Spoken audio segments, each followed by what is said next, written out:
Hello student, नमस्कार बच्चों। तो मैं आपको निबंध की तो जानकारी मिल गई है। अब हम कहानी लेखन लिखेंगे। तो कहानी का नाम है किस्सा सूंड का। जो हाथी की सूंड होती है ना, उनका। देखो, ये किस्सा सूंड का है इस कहानी में। तो प्रथम ये बात ध्यान रखिए बच्चे कि कहानी लिखने के लिए प्रथम आपको चित्र अवश्य देखना है अच्छी तरह, और उनके संकेत बिंदु जैसे कि परिचित सारे लिखे हुए हैं, उन्हें प्रथम तो आपको शांति से पढ़ना है, फिर सही ढंग से कहानी बनानी है। कहानी बनाना एक कला है जो आनी चाहिए। ऐसा नहीं है कि जैसे मैंने ये लिखा है इसी तरह ही आप लिख दो, उसको कहानी नहीं बोलते हैं। कहानी इस सारे परिच्छेद पर से आपको कहानी दिमाग में बिठानी है, और कहानी न तो लंबी होनी चाहिए नहीं तो छोटी। कहानी एकदम परफेक्ट होनी चाहिए, जो नहीं हमें लंबी कर रही है, नहीं उसे समझकर उसके हमें विचार अपने आप नहीं लिखना है। ये परिच्छेद पर से हमें सोचना है। फिर कहानी की भाषा सरल होनी चाहिए, कठिन शब्द का यूज नहीं करना हमें। अगर आता है तो ठीक है, लेकिन ज्यादातर कहानी बहुत लंबी नहीं बनानी होती। तो कहानी बनाने के लिए प्रथम हमें उनके संकेत बिंदु को ध्यान में रखना है। तो चलो मैं बताती हूँ कैसे बनाते हैं। एक हाथी राजा, बहुत दुष्ट और अत्याचारी, जानवरों को रौंदता था। सूंड नहीं थी, केवल एक लंबी नाक थी। शेर और हाथी की लड़ाई। शेर के साथ सारा जंगल था। शेर ने हाथी की नाक मुंह में पकड़ ली। हाथी और शेर की खींचतानी में हाथी की नाक सूंड में बदल गई। तब से हाथी डरकर भाग गया और शेर जंगल का राजा। हाथी की सूंड के फायदे पसंद आए। उसने अन्य हाथियों की नाक भी खींचकर सूंड में बदल डाली। तब से हाथियों की सूंड होती है। तो चलो देखें हम इसकी करामत के कैसे बनाते कहानी, इन चित्रों के आधार पर से और संकेत बिंदु के आधार पर से। तो ये सारी कहानी एक सूंड पर से ही बनेगी, क्योंकि ये सारा किस्सा एक सूंड से ही चालू होता है और वहां से खत्म होता है। हजारों साल पहले हाथी जंगल का राजा होता था। पहले के समय में जो बड़ा होता है वही राजा कहलाता था। जैसे हाथी सबसे बड़ा प्राणी है, तो आपको भी अभी ऐसा होता होगा कि हाथी कितना बड़ा है, लेकिन शेर को ही क्यों राजा कहा जाता है। उस समय हाथी की सूंड नहीं बल्कि एक लंबी नाक हुआ करती थी। इस तरह हमें कहानी बनानी है। हाथी अपनी ताकत के घमंड में जानवरों के अपने पैरों तले रौंद देता था।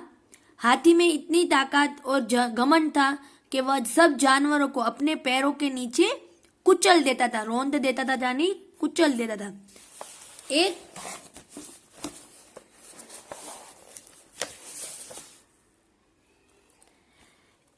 एक दिन सारे जानवर हाथी के आतंक से मुक्ति दिलाने के लिए प्रार्थना लेकर शेर के पास आ गए।